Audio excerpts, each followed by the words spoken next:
Hello, fellow Sudokans, and welcome to Zen and the Art of the Guardian Sudoku Puzzle. It's Monday, the 22nd of July, 2024. At least it is that date here in Bangkok, where I'm making this recording. It might still be Sunday for you somewhere. The news overnight, as I was sleeping, was that Biden has pulled out of the race for president. And I think we should mention Biden's accomplishments and achievements, which are many over the years. I think he deserves a lot of credit. He's not perfect, of course. But who is? There are no perfect human beings, right? But he has done a lot. First of all, let's consider his own personal, what's the word? I was going to say dedication. I didn't mean dedication. I mean, I don't know if it's bravery, but courage, let's say, in overcoming a stammer. Now, this is an enormous disadvantage to somebody who's going to be a public speaker. And it has become worse. Obviously, with age, it's got worse and has made him difficult to understand at times. But that doesn't mean to say that his brain has always been in trouble. Sometimes when he's having trouble speaking, it's just that particular aspect of him. He has recognized the fact that he's too old to run now. I guess we can say it like that. But he can certainly still be an advisor, I think. His presidency has seen the achievement of the Infrastructure Act, which has really boosted the US economy, despite the fact that the Democrats haven't really had an advantage. You know, he had to deal with Manchin and Sinema, who are basically Democrats in name only. Let's put it like that. That's a dino, I suppose, as opposed to the rhinos, who refused to go along with his even more ambitious schemes. But what was got through was amazing, and you know that's really good. You see how the Republicans are trying to claim credit for it in local elections now, trying to claim credit for what Biden managed to push through, the CHIPS Act and other things like that. So he has much to be congratulated for. He also has some things to be criticized for. His lifelong affiliation with Israel has caused confusion, I think, in latest moves where Israel has been clearly doing some terrible, terrible things against the Palestinians, and he hasn't been willing to shift far enough on that. But he has shifted. I mean, he hasn't just given them carte blanche, but hasn't done enough on that, so that's a criticism there. My major criticism of him is that he took too long to recognize the fact that the Republican Party under Donald Trump is not the Republican Party of old.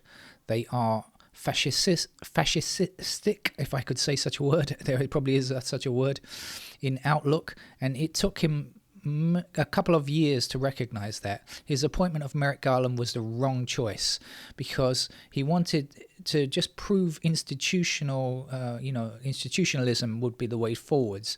When Biden was elected, he was said to be boring, which was a good thing because it was not Trump. But institutionalism is not good enough when populists are out there, trying to do their best to destroy the planet. It needed something more radical. And Merrick Garland wasted so much time in prosecuting Trump, and he's now basically got away with everything.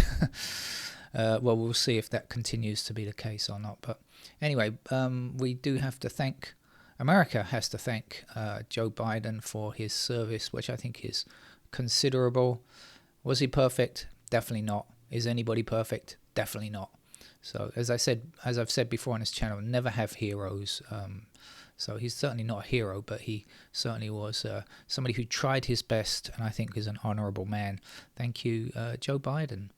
All right, let's get on with the game of Sudoku now. This is the beginner's game of Sudoku, so I'll quickly explain the rules. We have 9 squares in every row across.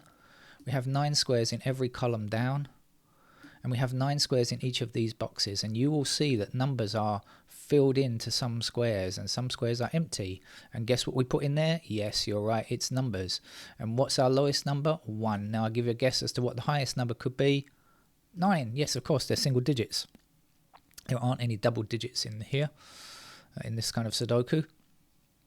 And so we have 9 squares in every row, column and box. So that means a number can appear in its row, column or box only one time.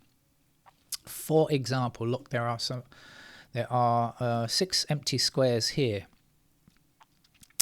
And we got 2, 5 and 6 already. That means we need all of the other numbers. So we need 1, we need 3, we need 4, we need 7, 8 and 9.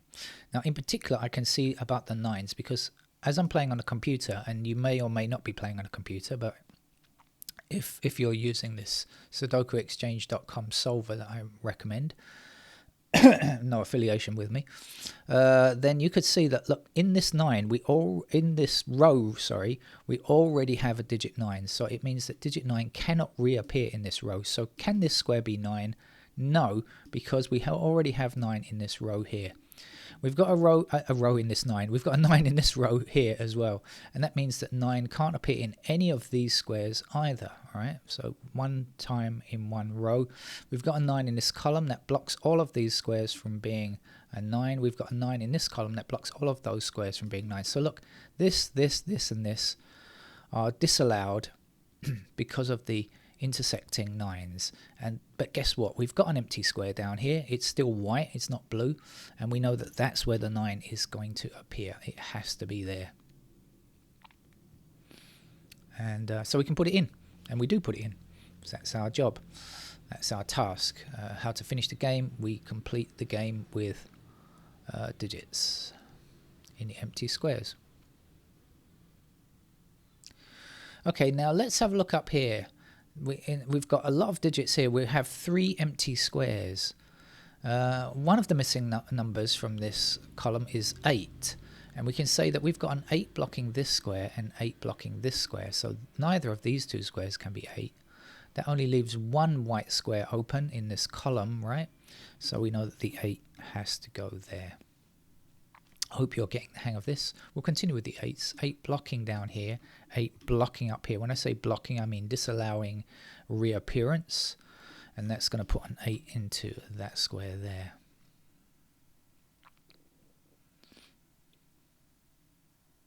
We have 8 blocking across this row, 8 blocking across this row. So in this box here, there's just one empty square where the 8 can go. If any of this seems too fast, you can always rewind, go back and watch that bit again. Now, missing from these 2 squares in this column, we've got 1, 2, 5. So 4, 5 means we don't have a 3. There's no 3 anywhere. And the other missing digit is 7. So we're missing 3 and 7 from this blue column. Now I can see a 3 over here, which means that that square can't be 3. So we know that 3 goes there and 7 is there. Now we'll take that 7 that we just filled in and say 7 blocks across here, 7 blocks up there, and that means again just one possibility for where the 7 can go. So okay, getting the hang of it? Good.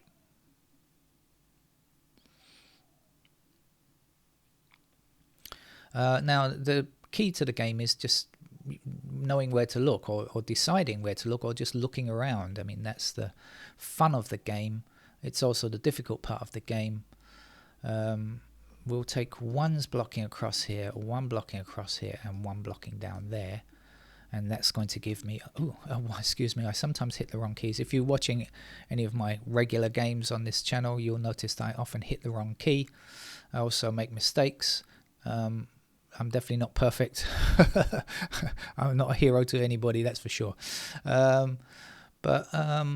Anyway, if you make a mistake, you can just correct yourself. If you've written the wrong number in, that's much more difficult. I make a mistake because I hit the wrong key on the keyboard. I don't normally write in the wrong digit if I'm doing it on pen and paper. But anyway, you might do that. And if you have, just try to erase it. Go back 1 step. But if you've gone several steps and you've made a mistake several steps ago, it might be best to stop and start again. That sometimes is the best policy. When it comes to mistakes in Sudoku. Not always, it just depends. Right, let's have another look at the grid and see where we are now.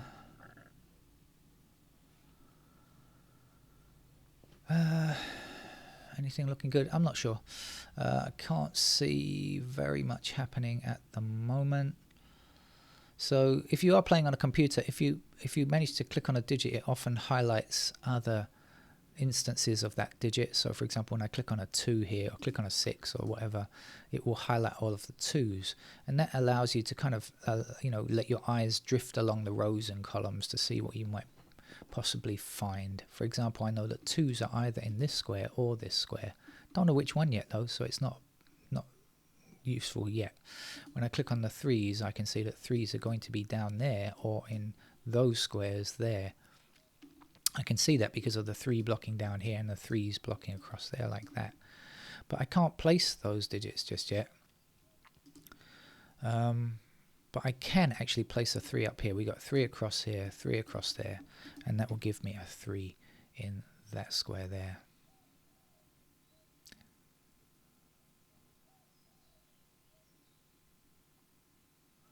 And actually, when we look at this row here, we find that we don't have a 3 in this row here, do we? But I see a 3 blocking this square, and I see a 3 blocking this square.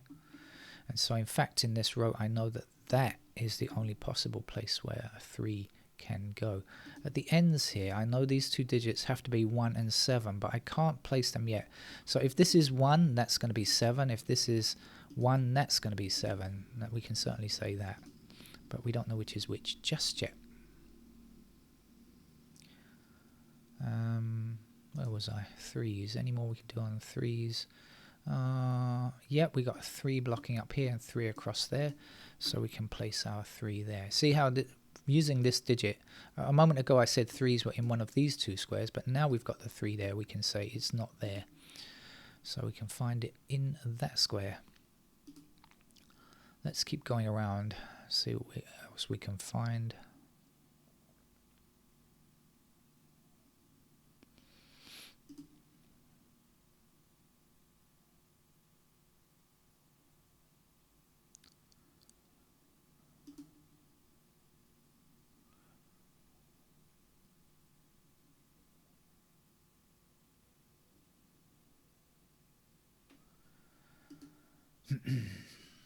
So a bit of patience is sometimes necessary, especially when watching my channel. Patience is a great virtue when watching my channel.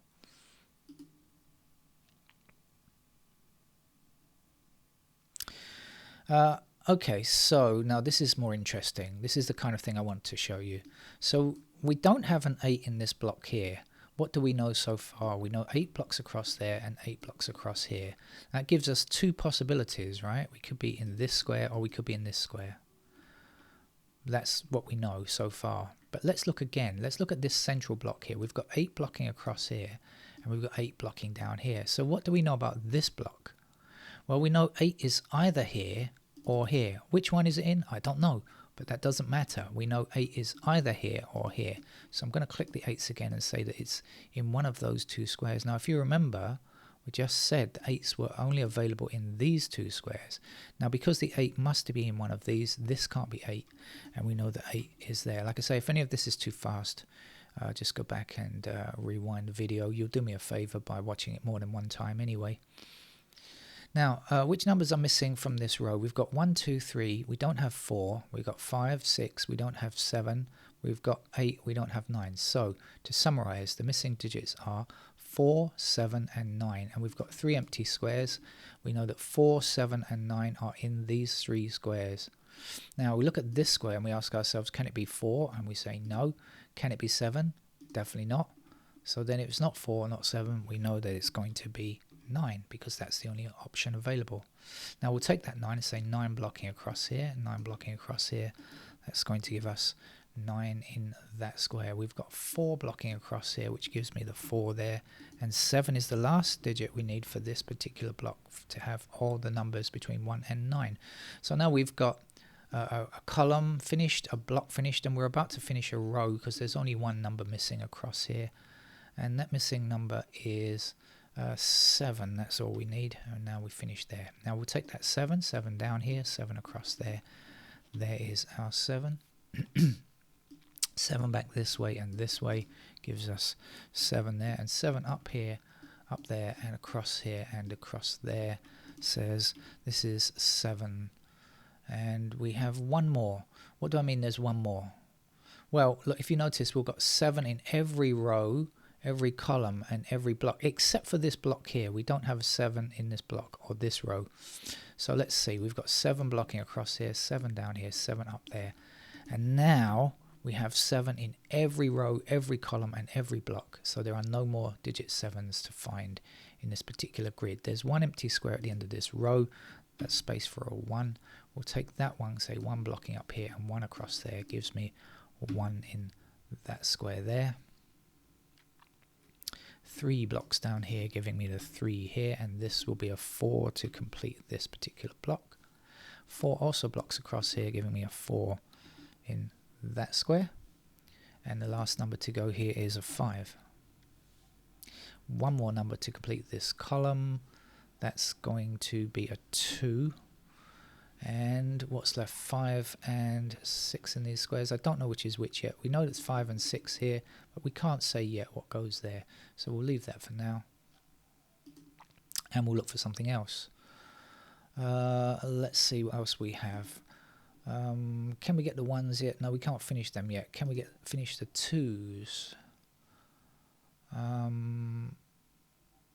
think not yet. Can we finish the 3s? Well, we can go further. We got 3 down here, 3 down here, and 3 across there. So yes, in fact, we can finish the 3s because that was the last digit, 3. Now, 6. Okay. Let's go on 4s. We've got 4 across here, 4 across there, 4 up there.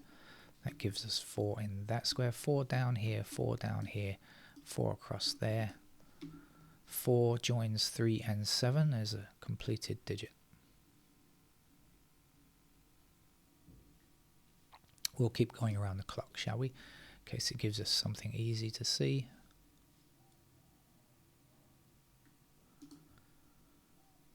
Six blocks across here and 6 blocks up there. That will give me a 6 in that square there.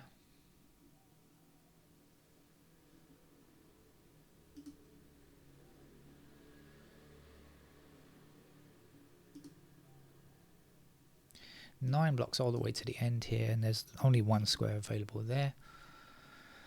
And then 9 blocking back this way and 9 up there gives me a 9 in this square, and that's the final digit, 9. Okay, so we've done a lot of 3, 4, 7, 9 are finished already. The other numbers still to play for. Now, missing numbers in this row are 2 and 5. I can see a 2 blocking this square, so I know that's going to be the 2, and now there's only a 5 to finish there. And in this column or this block here, 6 is going to do it.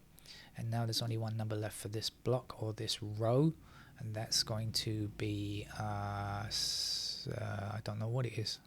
5. I play all of these games live, by the way. If you're new to the channel, I don't practice or look at the games ahead of time. I just start the camera rolling and then record. 5 blocks across here, that's going to give me a 5 in that square, and down here the last digit to place is going to be a 6, I believe. Okay, we've also got 6 blocking down here. I didn't need that. 6 across there is good enough. 6 there. And the missing digits here are 2 and 8. So we've got the 2 blocking down here, which gives me the 2 there. And the 8 finishes this block.